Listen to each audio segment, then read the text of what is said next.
Sore hari ini kita akan belajar satu kisah yang sering kita dengar di dalam Alkitab, kisah inspirasi dari seorang wanita. Karena ini hari Kartini, mari kita akan belajar dari seorang wanita, yaitu perempuan ya, janda di Sarfat. Tidak disebutkan namanya, cuma disebutkan asal dari perempuan ini ya.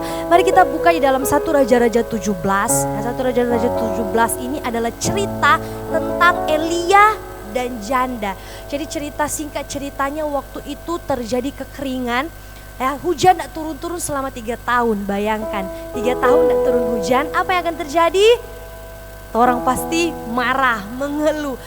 3 tahun ya, 3 tahun.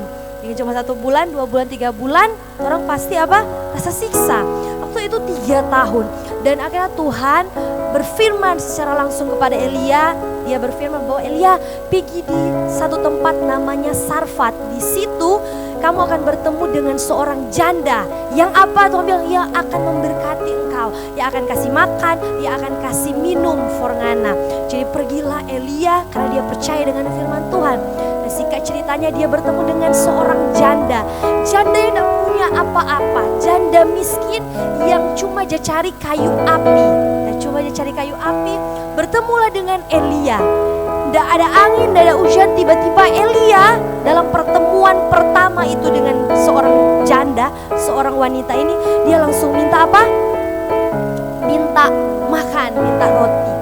Dan dengan berat hati janda bilang, Elia, kita tidak punya apa-apa, kita cuma janda miskin yang kita mungkin bekerja, hari ini bekerja untuk hari ini.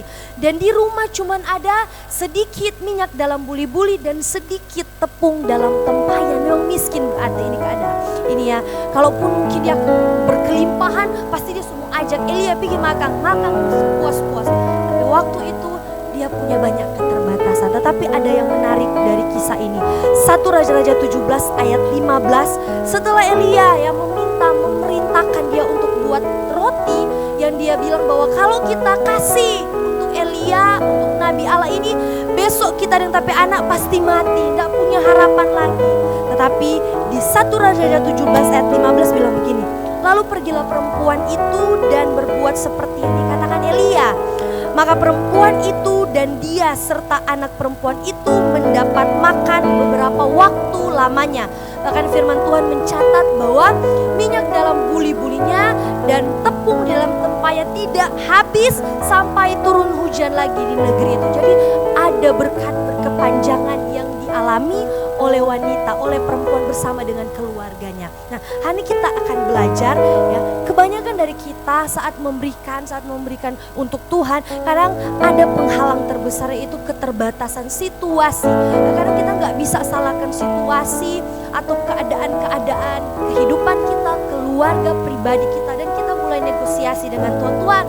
Kita kan ada kebutuhan, mungkin situasi atau lingkungan nggak mendukung kita untuk memberikan. Tetapi hari ini kita belajar dari seorang wanita perempuan dari Sarfat yang mau melakukan. Dia mendengar firman Tuhan, dia dengar kata Nabi Tuhan, kata Elia, dan dia pergi ya, membuat sesuatu untuk diberikan kepada Nabi Allah, kepada Tuhan sendiri. Nah, kita belajar bahwa situasi atau keadaan keterbatasan kita tidak bisa jadi penghalang untuk kita memberikan persembahan atau kita melakukan tindakan iman kita. Lalu yang kedua, pemberian kita atau persembahan kita bisa membawa kita menikmati pengalaman yang lebih lagi atau mujizat yang baru lagi.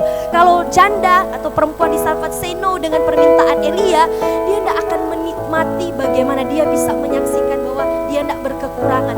Tapi ketika dia mau memberi ya kepada Elia ya, berarti memberi kepada Tuhan juga, dia menikmati ada pengalaman baru. Mau mengalami pengalaman baru bersama dengan Tuhan? Mari kita belajar untuk memberi. Lalu yang terakhir ya, pemberian kita bisa jadi jawaban doa atau berkat buat orang lain. Amin. Amin. Ingat ya cerita di awal bahwa Elia disuruh Tuhan pergi ke Sarfat, dia bertemu dengan janda, bertemu dengan perempuan ini. Waktu Elia pergi, bayangkan kalau janda bilang no, enggak pulang, cuma Elia cari tempat lain. Tapi dia bilang yes, dia jadi bukti kebaikan Tuhan, pemeliharaan Tuhan kepada Elia. Kita kita bisa juga jadi bukti kebaikan Tuhan, bukti pemeliharaan Tuhan untuk banyak orang, untuk gereja-gereja, untuk orang-orang yang mendedikasikan kehidupannya untuk Tuhan tentunya. Jadi siap untuk menjadi berkat buat orang lain,